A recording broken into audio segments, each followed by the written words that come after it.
Hi there, and welcome to Smart and Savvy Unedited. I'm Debbie Davis. I'm Debbie Kazunas. And I'm Carrie Baker. And we're glad you guys are with us today. We have a great show. We have Shawn Moody joining us later, and we're going to have a legislative update. We're also going to talk about transparency in government. But boy, guys, did you all see the Super Bowl? Yes. Commercials and Lady Gaga, amazing. Hey, Lady Gaga was great, I thought. She was superb. Yes. What did you- Classy, was amazed. gorgeous. Unbelievable. Riveting. And what a talent. I mean, she's so gifted. When I So first saw gifted. her up there, I said, "Who is that?" And my husband said, "That's Lady Gaga." And I'm like, and I thought, oh no, she's going to butcher our national anthem. But boy, did she do a great job. And the timing with the planes coming overhead. Oh, yeah. Was Yes. like, I mean, I had goosebumps. I was I like, know. oh my God. I love watching it. was So my fantastic. Panthers didn't win, but you know, Broncos, go Broncos. They did great. Well, half my family, most of them are all out west. And That's they're- right. And they And Bronco were country. definitely leaning Broncos, although there are others that didn't. They were Cam Newton fans. And, Yeah. Yeah. But I was happy for the Broncos, and I was happy for Peyton. They definitely earned it. I'm sorry, their no defensive doubt. line is the best defensive line in in football. football. Thank you. Unbelievable. Yes. And you thought that, in a way, Tom Brady was a little bit vindicated. vindicated. Yeah. Yeah. I mean, you know, True. nobody thought that Cam Newton would be. They got his number. They had him. Yeah. I mean, Yeah, and certainly again, it just did. goes back to the fact Yeah. that that defensive line can get through an offensive line and can attack any quarterback. And it was, true. it was pretty amazing, actually. Yeah. A little sad for Good him. stuff. Yeah. But he's got the rest of his life, you know. Yep. Yeah. That's right. Oh heavens, Guy, yes. Good guy. Yeah. Now you went to the last debate. Oh, look at her. goes. What? Did you Yeah. say Rubio? Oh, is that me. what Did he you was say doing? Rubio? Are you Did you mimicking see- him? Is that? Yes. Oh, Yes. my goodness. It was very interesting to watch Oh. when the cameras were not on the candidates. You know, it was interesting to watch, for example, Trump give Jeb a little bit of a high five and a nod and a wink, and to watch how out of sorts poor Marco Rubio was. It was interesting. I don't know if, I wondered if he had the flu. He was sweaty, uncomfortable, drinking water, or if he was waiting for the attack. I don't know, but he was definitely attacked, and there was a lot of, in the audience. Yeah, yeah. It was sad. It was sad for him because I don't know if he was so prepared and if he realized it was going to be that attacky for that second place, which is what it was. Well, I thought a lot of them did just amazing. I'm not really a Kasich fan, but he did pretty good. Yep. Jeb suddenly had passion. I don't know where it came from, but suddenly there it was. I agree. The guys that really had never captured my attention, Yeah. made their name Yeah. at the debate. Yeah. And Trump did well. So Trump- yeah, he did fine. did well. And- So and- Cruz, his answer on North Korea, I was stunned and astounded. Yeah. Great. Yeah. You really understand that these candidates are vetted politicians. You know, they're darn good. They look almost at ease, and they're, they, when asked a question, they pause for a second, let the thoughts get in there, and then, Yeah. answer the question. And it was amazing. Christie did well. Yeah, so Trump made a comment that the room, if you will, were some of the candidates. They're donors. So they're donors. they're Did you big find that to be donors. true? True. Really? True. Wow. A lot of, if you will, retired politicians in there, retired governors, senators. I mean, people were around me were going, did you see who that person over there is? And did you see who that person? And we were all just looking around, Wow. picking up faces. But Totally so are true. you saying that retired governors and senators and retired politicians were all representing and rooting for what we would call mainstream politicians, the Jeb Bushes, the John Kasichs? They were donors. I'm positive donors. of it. Yeah, and since probably very few donated to Donald Trump, Well, no one. Well, no one does. He doesn't take donations. I hear he takes small donations, just not large ones. If somebody wanted to send money, I know of somebody that did send money to him. small amounts. But I hear he Interesting. does take it, yeah. But he's not doing anything corporate. He's not taking any money from special interests. So, Which is refreshing. I agree. That is. there that's he the has good thing. he has some good points. He can look a little bit of a bully. He can. I want a bully. I'm sorry. I want somebody tough this time. My thought is any one of these candidates would be fine with me. I mean, to be honest with you, they're smart. They're going to hopefully take a look at our country and probably veer it a little bit back to a little bit more of a smaller government, at least to the middle. We're so far over to the left, and I'll take that. Yeah, We need to continue to try to find a way to bring the two sides together, period. I mean, to come to some place where we can actually get something done, accomplished. Without a disaster happening to Correct. be the catalyst. I have one more thing to ask, and we did not talk about this, but one of the things that just made me laugh actually out loud yesterday was when Madeleine Albright came out with her. I just want to say this. So I'm watching the news, and she was at a Hillary rally and said that there's a special place in hell for those women who don't support Hillary or a woman. Or other women. So I'm thinking, okay, that's pretty funny. I'm not a Hillary supporter, Right. not because she is. Right. It's not a gender thing for me. And it shouldn't be. No, which I find hypocritical. Yes. On so many levels. Yes. But so for women who might have supported Carly Fiorina, is Madeleine Albright going to stand up and say the same thing? Good Is she going to point. stand up and say, all of you, conservatives, or are you going to stand up then and root for your female? Right.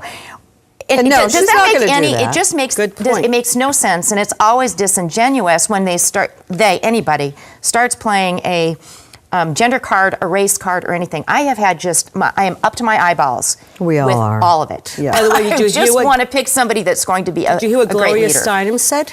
No, I did not. And she had to retract and apologize on either Facebook or Twitter, wherever they did. But she made a comment that the women that are for Bernie Sanders are because that's where the boys are. And that they were undoing what the good work of the feminist movement. And Hillary is. And I, being Oh, older, boy. remembering the feminist movement at Orono. I worked in it when I was young. Yeah, I took major offense. I mean, there's a lot of women out there that really are now getting politically involved, and good for the women, whatever, which way they want to vote and how they decide. But don't make this about the boys. That in itself is not a feminist, Well, you look comment. at the young vote. Unbelievable. Look at the young vote, and whether or not you agree, with any of these candidates, but especially in the Democratic, Right. Race, they are picking up on the fact that they're listening to their gut, and they're thinking they've said it out. Like every interview I hear of a young person is saying, "I don't know that I trust her. I don't, Right. on all of their platforms, I'm not sure I can trust her." Right. And so I'm sorry, they're not saying that because she's female. No, they they're are just not. not. No. She is, That's right, and they're making it a female, if you will. Yeah. Candace, the rest of us are not. But I take offense being female. I agree. That we can't Agree. have Make our own decisions. make our own decisions. Yeah, absolutely. Not based on gender. Exactly. Are we done with the race and the gender? Let's pick the best candidate for United States and stop with this.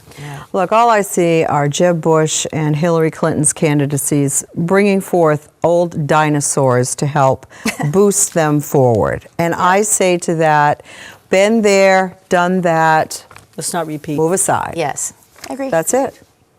Agreed. But on that note, hey, have you guys seen 13 Hours? No, I want to. That my husband wants to go, and my You son. have we got want to go. I recommend it highly to everybody to go and see this movie.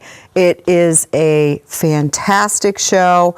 It's full of action, and boy, there's nothing political about it, but now that you know what's going on or what went on, you're going to connect the dots, and it is just an amazing, amazing movie. I really do want to see it Definitely. for the Oscars and everything, even though that they're not they were not nominated, but I'd like to see it. Yeah, Yeah. they should have been, Yeah. because it's Some a of these fantastic movies. movie. I saw The Big Short finally, one of the last people, because that was nominated.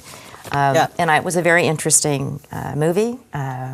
It does highlight the worst of the worst in terms of Yeah. global banking. Yeah. But it does point out one thing, and how treacherously connected to world We are. economy, the world Yes. economy, not the United States economy, the world economy. We are sitting on such a fragile platform. And I have to tell you, it was a very entertaining movie, and they make a valid point, but they don't go on to explain Right. how the fixes didn't really fix anything. Yeah. You know, and I would love to see a sequel to show that side of it, which became a little political, very political. But it was worth seeing. I just, as we go forward, and we've got the Bernie Sanders of the Right. world who are really, it was a prime example of what he's fighting against. Right. You know, totally I get it. I mean, there are some. He's right. But without Right. the further explanation of what happened after that, it isn't really a complete picture. It's No. not a complete picture, and that's the part that is too bad. And if you see the reviews, there are all sorts of differing reviews around that movie. It was interesting though. Interesting. And timely. You know, something had to give, but boy, I'll tell you, a lot show, of though. politicians were, a lot of Democrats and Republicans alike, completely in bed with all the people that they say that they, you know, are not supporting, Yeah. Yeah. or the entities. Totally true. Anyway, Yeah. we'll see what happens. I can't wait to see it. It's a great movie. All right, stay tuned. We're going to be back with Shawn Moody from Moody's Collision Center right after this.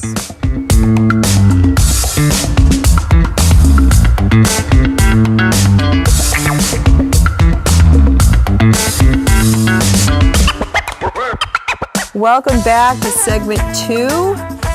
This is Smart and Savvy Unedited. We have with us Shawn Moody. Welcome, Shawn. Debbie, Now, you are a former gubernatorial candidate. that seems like a long time ago. Yes, You're right. and the owner of Moody's Collision Center, whose jingle we all love, by the Oh, way. geez.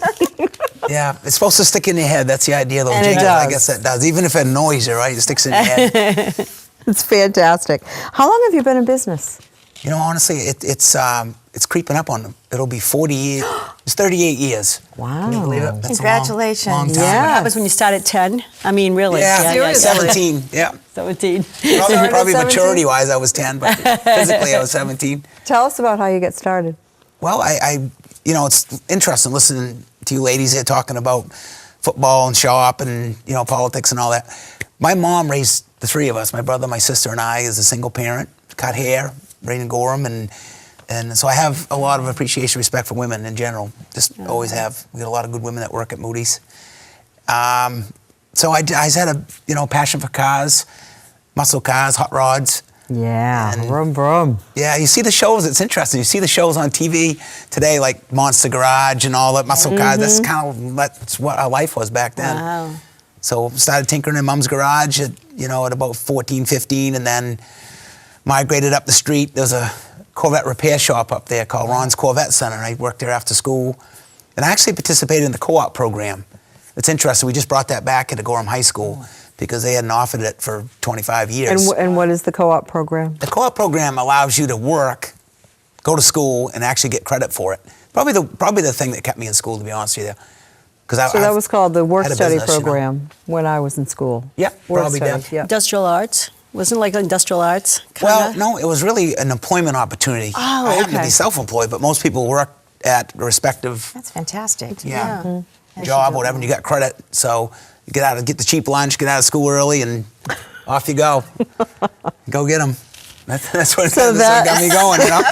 Don't look back. So you started your own business, but it obviously flourished. Yeah, how many fortunate. locations do you have now? We've got 9. You know, we've got 150 co-workers spread out around in Biddeford. Obviously, we got a great crew down over here. They're all local. They started. It's interesting. The major core of our group here in Biddeford worked with Ray Jansen. I don't know if you remember Jansen's Auto Body. Yes. Incredible Yeah. guy. You know, and legacy here in Biddeford, Saco. But what's interesting is, you know, Ray had a real passion. I get to know Ray later in his life, and Dan Plant, Don Grenier, Ken McLeod, Rick Charette, they're all former, what was Janssens, and then Dick Belrose took over, and Dick, unfortunately, passed away. So we've kind of kept that legacy going, and we moved to Biddeford, interestingly enough, right at the peak of when the textile industries went south. I mean, Biddeford was a real tough place to sock with at that point. And we worked with Bob Dodge, who was great, and Tom McMillan, what is it, a city's engineer, I'm sorry, Tom. Oh, gosh. Isn't that awful? We used to be working Trying at to the drop H2M. names. Yeah. They're going to get after me. So is the Dodge person related to Bill Dodge?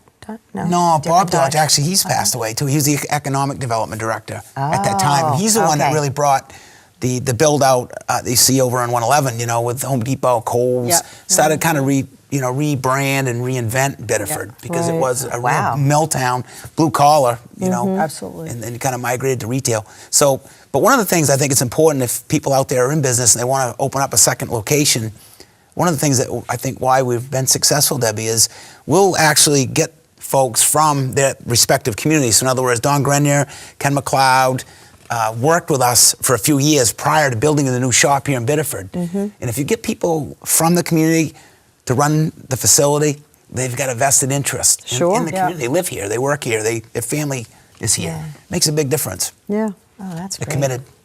Well, you've been in business for a long time. You must have a business philosophy that makes sense. Share it with us.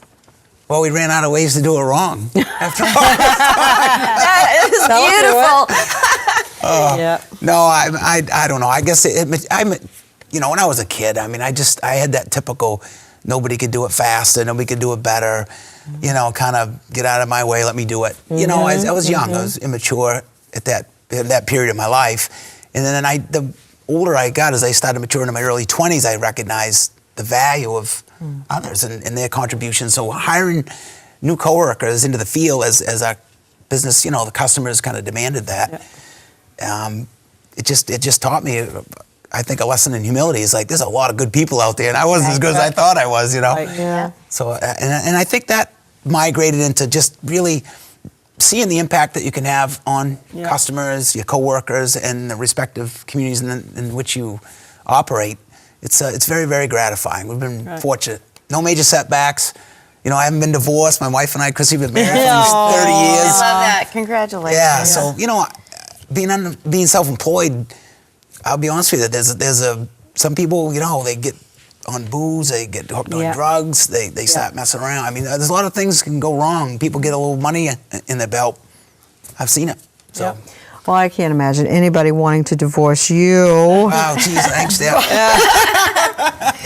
But how you also, I'm curious as how you moved from business to government.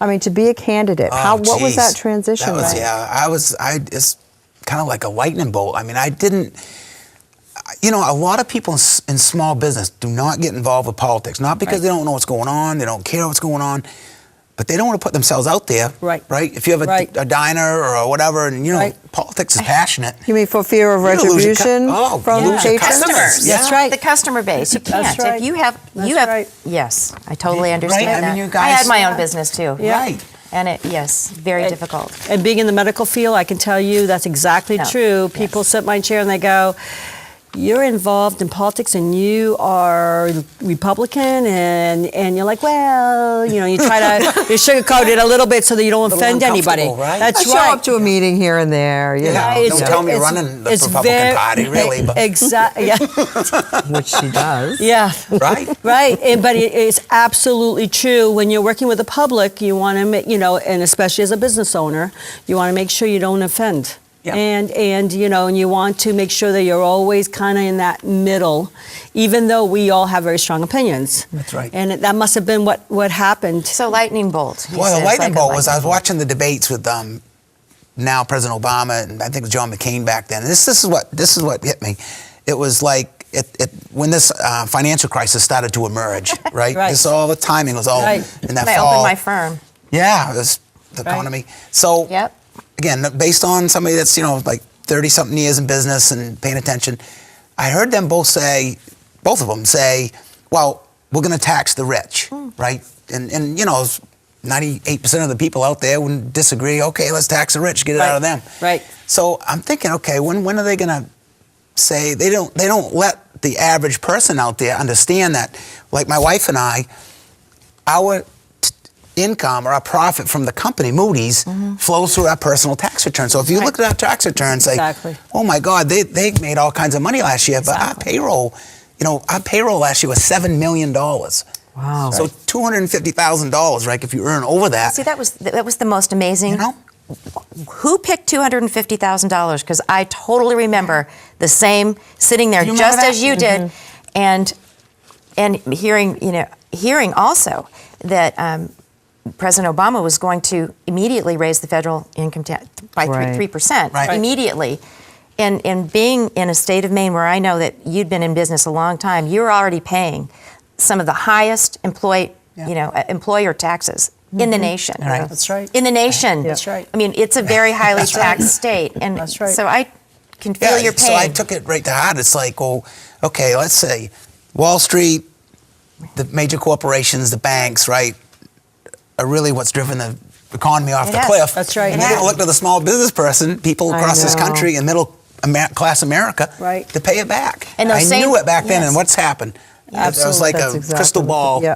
Look at what situation we're in right now. Absolutely right. And they protected all the people that you just said, which is they protected all the big guys and the people that make this country great, which is the small business owner. Is the backbone of America. 70% of in backs are Maine, getting tired. 70% of all the people that are employed by small businesses in the state of Maine. Yes. Right, exactly. 70%. We're employing everybody. Yes. And that's exactly right. Tell us a little bit more about how you decided to run. You went from there to running for governor, which is so cool. Well, it was an interesting experience.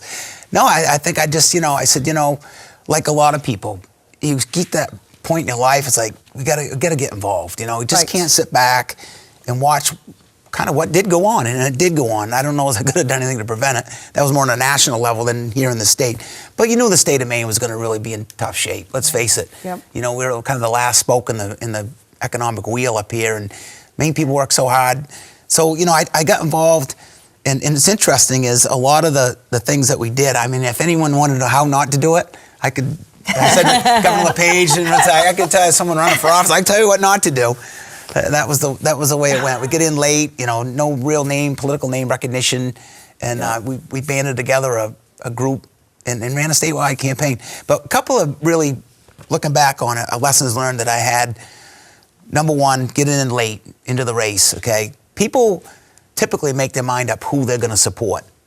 And once they do that, and again, this is a great Maine trait, a great Maine tradition, is we're loyal people. We're all loyal. Yep. So if I said I was going to back you, like Debbie, when you ran down here, I'm not going to sway. Get behind that candidate. So a lot of people had already kind of drifted to where and I'm not talking about like the ordinary, say, voter. I'm talking about somebody in a radio talk show or the press or the media. People that really have influence and can broadcast a message, they'd already kind of lined up. Right. So that was a fatal flaw in hindsight. And the second one that I can really look back on and take the the responsibility was, I thought, okay, there were 7 Republican candidates in the primary. There was 4 or 5 on the Democratic side. So I thought, okay, after the primary, there's gonna be a ton of political talent out there to kind of assemble the best of the best on each side and say, all right, let's go. Well, the reality is, everybody is exhausted. They've run a campaign, their candidate didn't go forward, and they don't even want to have anything to do with politics. So they went get the best of the best. Nobody wanted to, they just wanted to take a hiatus for the summer.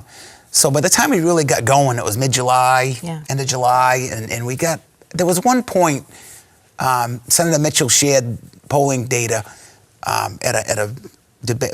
We had all kinds of debates back then, forums. And she said that we were polling at 9%, and Cutler was at 8%. It was like mid-August, I think. Yeah.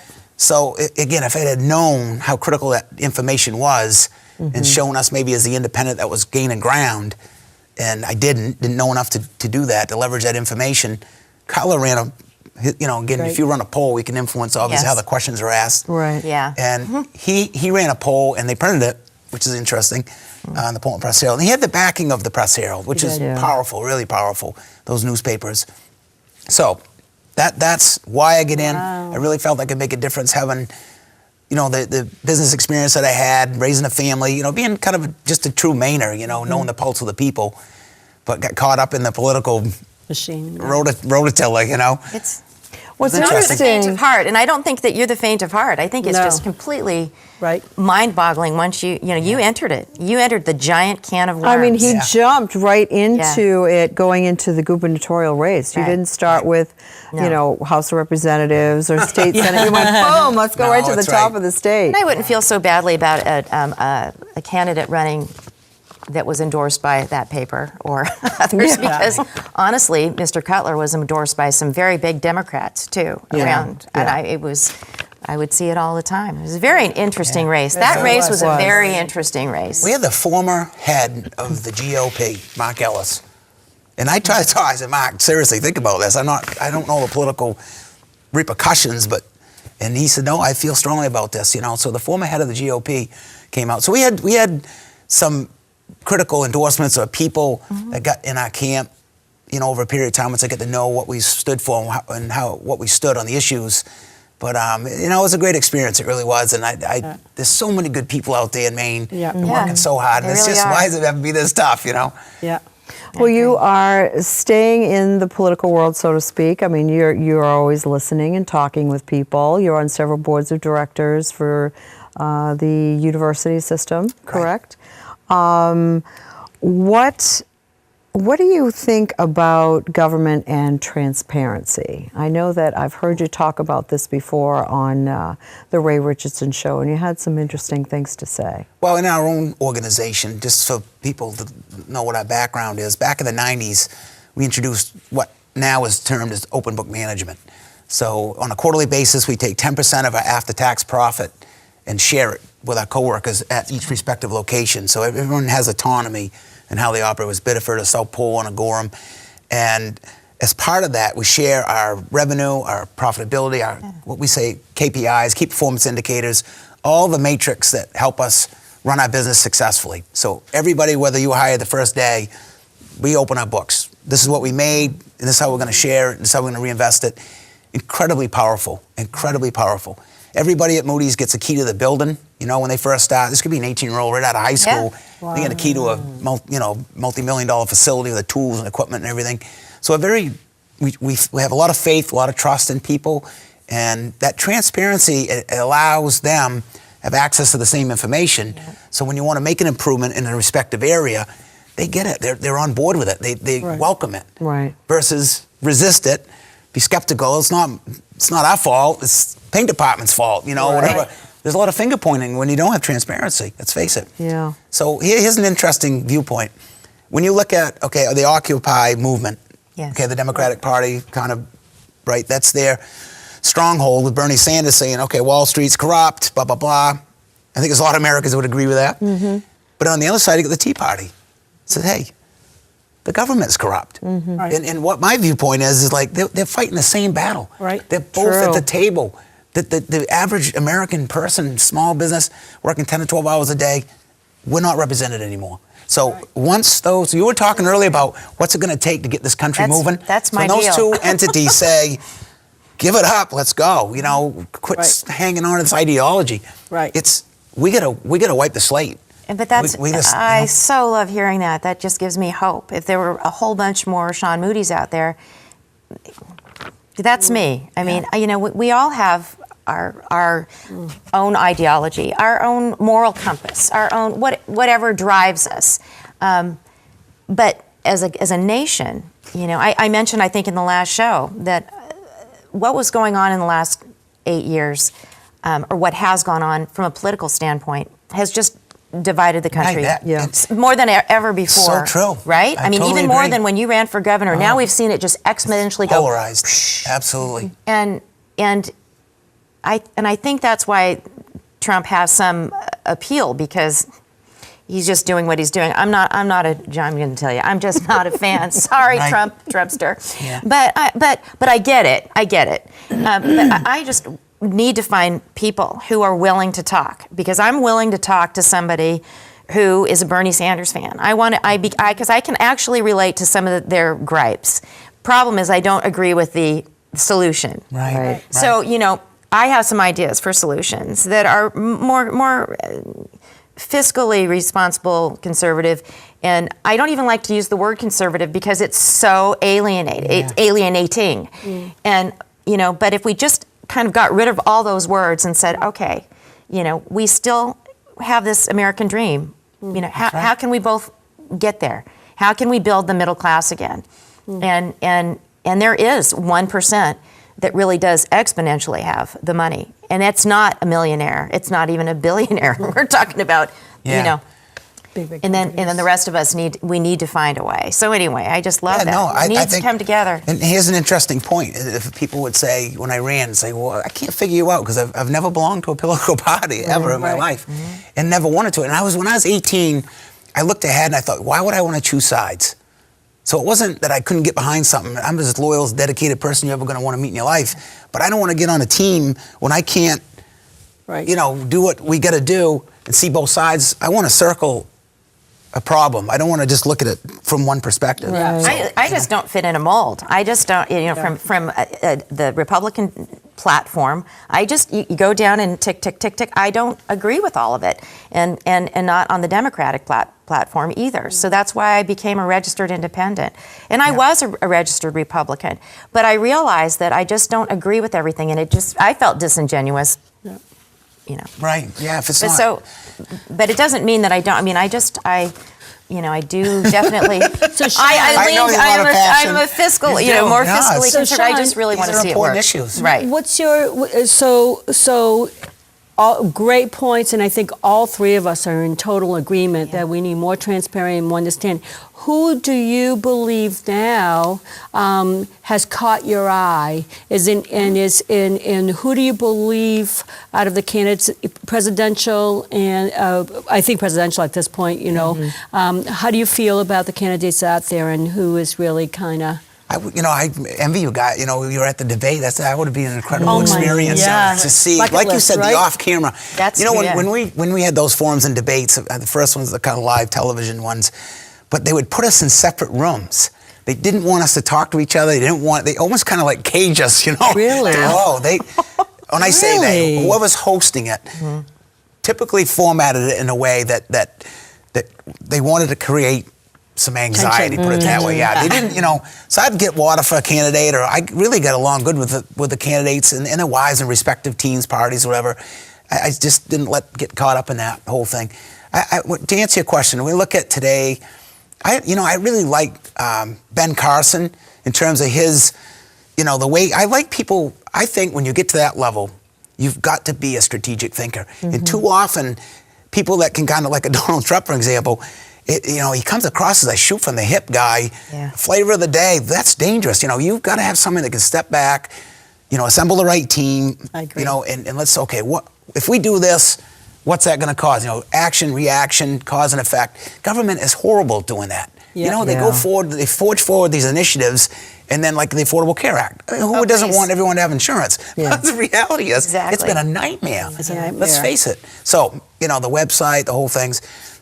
Ben Carson, to your point, a little soft, a little more passionate.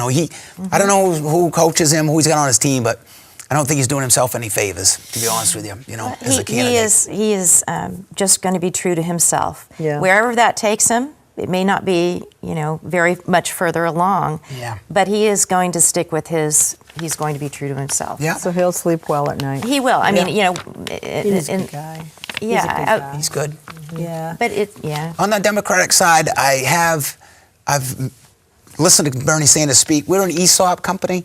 In other words, 34% of our company is owned by the co-workers, employee stock ownership plan. And Bernie Sanders out of Vermont, there's a lot of great ESOP companies that are our friends in Vermont. King Arthur Flour, Karis Reels, Gardner Supply. These are great companies, small businesses over there. And Bernie Sanders is a big supporter of ESOPs. That to me is like the right way to redistribute wealth. Yeah. The company's taking that action. It's capitalistic. It's not government Right. going to take from you and give to you. Right. So, Bernie Sanders, I've listened to him, I've met him, and as you described, he's got a lot of passion, and I think he's saying the things that people want to hear. Yeah. They're tired of the government, intervening in their lives, but the thing that I have about Bernie is, his policies. This is my view. If you've been at something for a length of time, okay, what's your record? What have you accomplished? Right. What have you done? So when you get a Marco Rubio or a Bernie Sanders, it's like, okay, that's what you've been working on in your life. What have you accomplished? Right. You're right, exactly. Give us a list of accomplishments. Exactly. They can't build consensus. They can't build a coalition. Right. They can't move their agenda forward. So how do you expect to do it when you become president? There's no way. They're going to isolate him and alienate him. He's going to get nowhere. And I get very concerned when you free this and free that. Well, heavens, yes, it would be awfully nice. I mean, my son is going to be going to college in 5 years. Okay, it'll be free, when he goes, yahoo! But it won't. And I think that what really bothers me is that, for instance, healthcare for all, okay?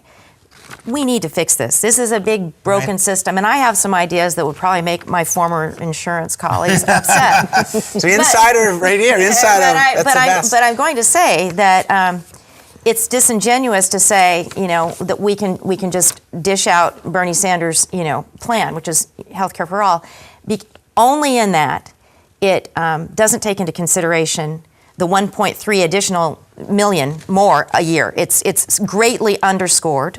1.3 trillion, trillion more. It's underscored by that much per year. Yeah. Where is that going to come from? There's not enough multi-Uber billionaires. If we took all their money and all their wealth, all of it, it would only produce $600 billion a year. That doesn't even come close to touching anything. Right. So, talking about the numbers is just not fun for anybody. Yeah. And I'm saying this, but as a business owner, when they say small business, that would be you. You're not a giant corporation, although you've got a grown big business. But you're still considered on the big picture, Small potatoes. Yeah. Bernie Sanders wants to immediately increase federal tax by 9%. That was what he said for most anybody who makes over $250,000. If you get to $1 million, it's going to be a lot more than that. If it shows, a lot. And he did say he's looking at least 50% federal tax for most everybody over 100 grand. Yeah, number. Right. And then what happens, and my fear is that, because I don't trust big government, I do feel that the bigger any entity gets, the more corrupt it gets. Yep. You play the game. It's just the way it is. It is just the way, and I don't care if you're a Republican or a Democrat. Big is powerful. And so who's going to stop anybody once the train starts rolling? You can't giveth and then expect to taketh away. Right. Well, here's the challenge going forward, and this isn't really an answer which candidate is the right candidate. The Congress, okay, it's legal to insider trade. So they can influence, get to. right? They can come out of a committee meeting and let's say, a defense contract goes through and they can invest in Raytheon or whatever. So they're buttering their own bread, right? Where anyone else like Martha Stewart got thrown in jail. So they can insider trade on information. They're getting $175,000 a year, which is ridiculous. They're getting all the Cadillac tax benefit plans and things like that. So you have a system in place, like Bernie Sanders is part of that system. So if you don't even get the guts to go in there and tackle that to begin with, That's a good point. your constituents and clean house, and just Right. my belief is that if they clean house and they didn't change the structure, Right. they could take the most honest Americans, put them in that cesspool of advantage, and in 2 to 5 years they'd be in the same group because it's. Good point. It's just really it's the system that's really defunct. Yeah, I agree. So the people are who they are, but they're going to advantage themselves, and they're going to. So here's what's going to happen: you continue to tax. We're going to lose more jobs overseas, and now I just talked to Joni Benoit Samuelson. She's really good friends with my sister. Wonderful woman, unbelievable, right? Yep. True American hero. She is. She just went to China on a trade mission because she wanted to go to the Nike plant. They endorse her product. She endorses their products. She went and toured the plant in China, which she said she was pleasantly surprised. Good facility, good working conditions, She was, okay, this is good. She went to Hong Kong for the next day for another visit at some other, an unrelated event. She said the air quality and it was so bad. She booked a flight that night and was out of there. Yeah. So where's my point? We want to have another round of regulations on American businesses to clean up this, clean up that, and cut carbon. But yet, over in Asia, emerging industrialized nations, they're horrible. Don't have labor laws. They don't have environmental laws. We can't compete with that. So NAFTA was a disaster, right? I mean, let's face it. So to me, until these, you don't hear them talking about small business. That is unbelievably absent from the discussion on these debates. Yeah, who's talking about small business? Yeah, nobody. Ford's In a looking way, to it's leave kind of country. refreshing, though, because when they do talk about it, they still don't do anything when they get in office. Exactly. There's no benefit to them to help small business. Right. We're even though we're the backbone, we're not actively involved in politics. By the We're too reasons that I busy stated. working our business. Exactly. And I think the middle class falls in that same category. Yep. The middle class is small business. It really is. Yeah. I suggest you run for something again soon. Yeah, are you going to? I'm sorry? Are you thinking of running in the future, maybe? I don't have any immediate plans, put No it that way. immediate plans. No. But I know, but my perspectives have been gained from such a long period of time.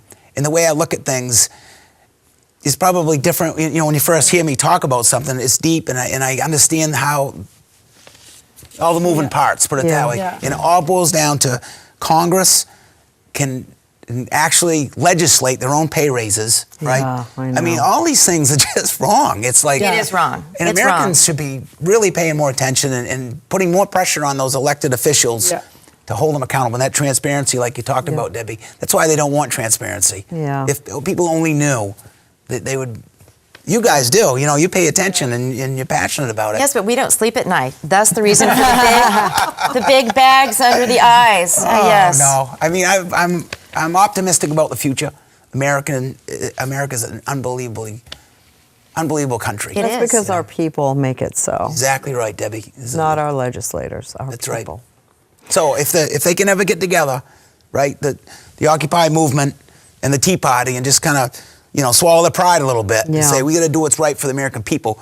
Let's reform Congress, okay? Reform Congress, and let's get businesses back engaged and have them be proud. Small business people are proud people, yes, and they are. you keep whacking them down, and you're gonna lose them. At some point, they're gonna say, you know what, it's not worth it. Going to work every day, trying to supply, and provide. At some point, you dispirit them. You should start a group of small business owners. And They're out there. I'll tell you, make us a they're force. passionate. They make us a force. That's what you should do. There's a lot of I'd people. be like the you first said. one to join in if you had started. But it is scary to make your case when you're a small business owner. You don't want to. It is scary. You don't want to offend anybody. This is a number, unless we're One numbers. can get pretty quiet, right? can. Start sharing your opinions. Yes. Well, Shawn, Moody, thank you so much for coming in my today. pleasure. Thank you all. Really, You're a wonderful great. guest. Well, Yeah, no, this was I wonderful. enjoyed your show before I get on here. And Julie coming up.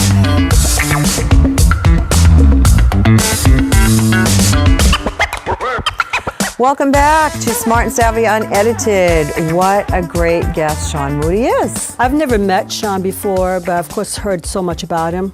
He's fabulous and he's so personable. He I is. mean, you just want to go run again and I'm voting for you. I know. Kind of feel to I him. know. So he's a or work for the guy. I mean, Yeah. they have everybody who works there loves him.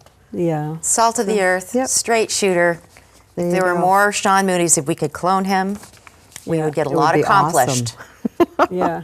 And it's so cool that he doesn't have a college education, worked in his parents' garage to be now an entrepreneur. He's of, self-made, totally.